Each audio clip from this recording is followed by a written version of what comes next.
Hello, it's Harry Fine once again, your trusted voice in Ontario's residential tenancy law. I'm here to talk about Bill 60, a bill recently introduced by the Ontario provincial government. A lot of misinformation going around. It's an omnibus bill, which means it covers a lot of different subject areas, but part of it is dealing with the Residential Tenancies Act and some changes. The sky is falling, according to tenant groups. They're simply not used to any changes that don't move further to the left, further in their favor. But there's some pretty balanced stuff here that's designed to resolve some of the issues that are causing delays and causing unfairness at the LTB. The bill was introduced on October 23rd. It had second reading on October 30th. At some point the bill will pass. There may be amendments. Today is November 4th. What I'm telling you today is current and valid as of today's date, November 4th, but who knows, there could be some changes in the final bill that passes into law. I'm going to go through the highlights, try not to make it too technical, but explain what's happening, how it might affect people, and what they're doing. And a lot of the effect on people is actually quite unknown because many of the changes in the bill have to do with the government's regulation-making power.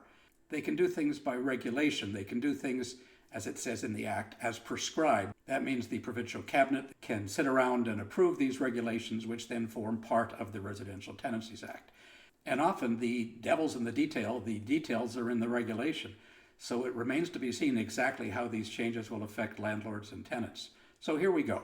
The first of 15 changes affects Section 43, the section of the Act that talks about what are the proper forms that can be used for a landlord or tenant to give notice of termination to the other.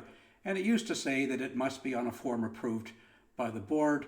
And now it says that the notice shall be in a form approved by the board unless the form of the notice is prescribed, that is, described in the regulations, in which case the notice shall be in that prescribed form. I don't quite understand it.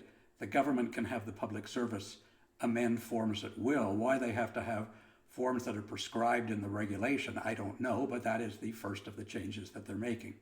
The second change is a minor change to Section 48(1) of the RTA.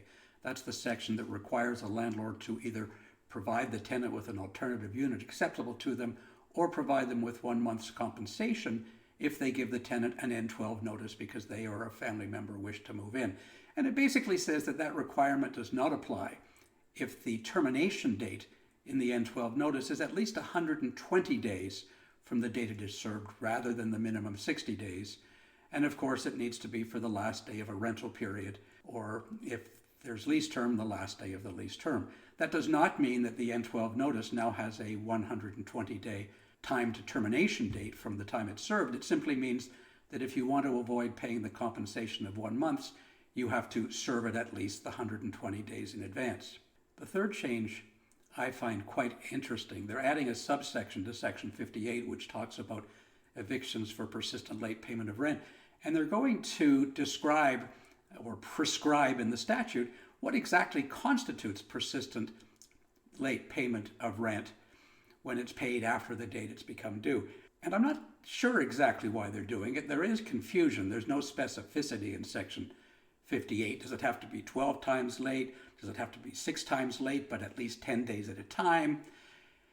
There's also some decisions being made quite wrongly by some adjudicators at the LTB, where they're saying that if rent simply isn't paid, in other words, if I haven't paid rent in the last 4 months, that doesn't qualify as persistent late payment of rent. It's non-payment of rent, which is ridiculous. I should be able to give an N4 notice for the arrears of rent, but also an N8 notice for persistent late payment of rent. But some adjudicators have decided that's not proper. So I think they will nip that in the bud with this change. The fourth change is very interesting. The fourth change is going to be very popular with landlords, particularly small landlords. It used to be that you had to give 14 days from the date the N4 notice for non-payment of rent was served to the tenant until the termination date in the notice. And of course, you couldn't file with the board until after the 14th day. You couldn't file till the 15th day or 1 day after whatever the date, the termination date of the notice was. They've cut that back to 7 days. There used to be a separate 7-day limit for weekly tenancies. Now they're all the same. Weekly or monthly, doesn't matter. There's now a 7-day time period where you have to wait prior to filing rather than 14 days for a monthly tenancy. The fifth change that is in the bill is a change on Section 77, Section 77 sub 8. Section 77 sub 8 talks about set-aside motions. It talks about how the adjudicator has the right to set aside an eviction order made under an application because the tenant gave notice or agreement to move out and the landlord filed an L3. There was an eviction order, and Section 77 talks about that set-aside process where the tenant can say, no, I changed my mind, or no, the landlord forged my signature. And it used to be up to the adjudicator at their discretion to decide under what circumstances they could set aside an eviction order based on that notice or agreement to end the tenancy. Now they're going to do it again by prescribing regulations. In other words, it's going to say specifically in the regulation what factors can be considered for the adjudicator to set aside a tenant's motion to reinstate a terminated tenancy. It's quite interesting. As I go through these, you'll see there are quite a few changes that are removing the discretion that adjudicators had to do certain things. And I think that's because many adjudicators improperly exercise discretion, and now the government said enough of this. We're going to describe the conditions under which a tenancy can be terminated, the termination can be delayed, a motion can set aside the termination of a tenancy, etc. The sixth change that you'll find in the bill has to do with Section 82, what I used to still call the dreaded Section 82, because it allows the tenant to simply raise issues at a rent hearing and say, I have mold or cockroaches, or the landlord's harassing me, or the landlord took away my parking spot. Anything they could have said, had they filed their own application, they wait until the rent hearing to raise the issue, hoping they can get an adjournment because the landlord's not prepared. Well, there were some changes a couple of years ago where the tenant was required to provide notice to the landlord with specific description of the things they were going to raise at least 5 days before the rent hearing. But the Act allowed the adjudicator in some circumstances to say, well, even if they didn't provide that 5 days prior, I'm still going to adjourn this so that they can have some time to prepare their application, or I'm going to hear their evidence today about their supposed claims. So now the government has decided, let's tighten that up. So what they've done is they've amended Section 82.1 and 82.2 to tighten it up. It used to be that the adjudicator could disregard the fact that the tenant hadn't provided the 5-day notice. Now they've taken that away. They've simply said that at the hearing to terminate based on an application to evict based on arrears of rent, the tenant is allowed to raise these issues, anything they could have made in an application under the Act, if the tenant complies with certain requirements in subsection 2, and that new subsection 2 says that unless the regulations say otherwise, the tenant shall pay the following amounts to the landlord, or if the regulations so provide, into the board. So they're going to write new regulations, and it's going to say they have to have paid in half of any rent arrears that were claimed in the application when it was filed. Such other amounts as may be prescribed, which could be any new rent that's come due, I don't know. Nobody's seen the regulations. And the amounts specified by the regulation have to be paid into the board or to the landlord before the hearing and in accordance with certain prescribed timelines. So it's going to make it a lot tougher for a tenant to just decide at the last minute, I'm going to say I have cockroaches, because unless money's been paid in, you can't just raise these issues. And of course, in addition to that, they've taken out sub B of one of the sections, which says that if the tenant provides an explanation satisfactory to the board, they can still raise the issues. Now that's gone, they have to comply with the new regulation. And in the new section 82 sub 4, there's some new transition provisions describing exactly when that will be effective. In other words, does it matter when you filed the application? Does it matter when the hearing is in terms of these new rules? The seventh change you find in the bill has to do with section 83(1)(b). Now, section 83 generally requires the board to consider relief from eviction, even if grounds have been determined that would normally require them to terminate the tenancy. They're still required to look at other factors. And section 83 sub 1 says they may deny or delay termination if they consider all the circumstances and it's not unfair to do so. Now they're tightening it up a bit, again taking some discretion away from adjudicators. Section 83(1)(b) talks about specifically postponing the eviction in the order. Now that's going to be detailed in regulation. There's going to be prescribed conditions. Maybe it'll say it can only be delayed 3 months. Maybe it'll say it can only be delayed under these conditions. The child has to finish the school year, etc. I don't know what it'll say because the regulations haven't been written, but they're going to tighten that up as well.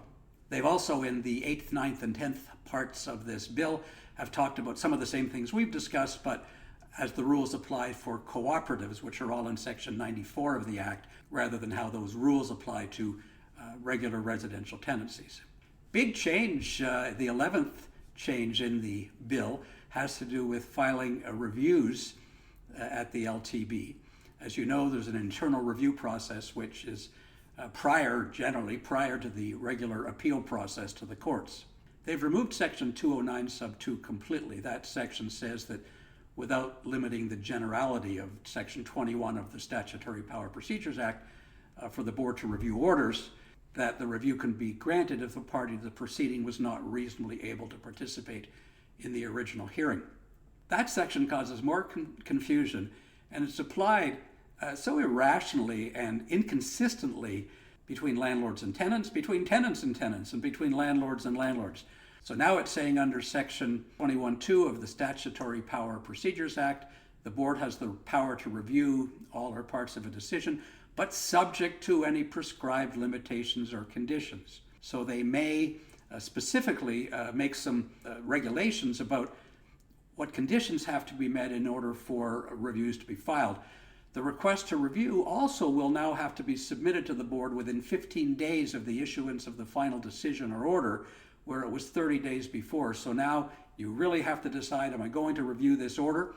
And if you are, you have to get right on with it and get the order submitted to the board. Sections 12 and 13 have to do with regulatory powers, the power to make regulations. In Canadian politics, a cabinet can pass regulations. They're known as the Lieutenant Governor in Council. The cabinet is making these regulations on behalf of the Lieutenant Governor. To have that power to make a regulation, the statute under which the regulation is made must provide you that specific power to make those specific regulations. Otherwise, governments, particularly majority governments, could simply pass a bill with vague generalities and then do everything by regulation. So there needs to be some specificity. So parts 12 and 13 talk about the new regulation making powers that the Lieutenant Governor and Council will have. So for all those new types of changes that permit the cabinet to make these changes, there had to be power later in the statute to actually provide them with that power. And finally, the 14th section of the bill simply provides the power for the Lieutenant Governor and Council to make certain transition provisions when the new act comes into force.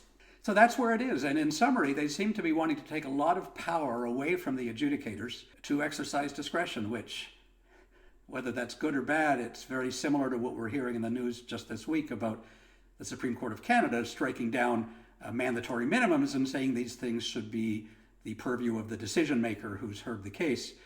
Well, the provincial government in Ontario is saying that no, we want that power in statute, we want that power in regulation. And I can understand their concern. First of all, the backlogs are partly caused by the delays that are generated because the statute is very weak, and a lot of adjudicators simply are just not exercising discretion properly. So there you have it. I hope that's helpful for you. And when the act becomes effective, becomes proclaimed, I will just let you know if there are any changes. I hope you follow me on Twitter, Facebook, TikTok, Instagram, because I'm always providing some good new information.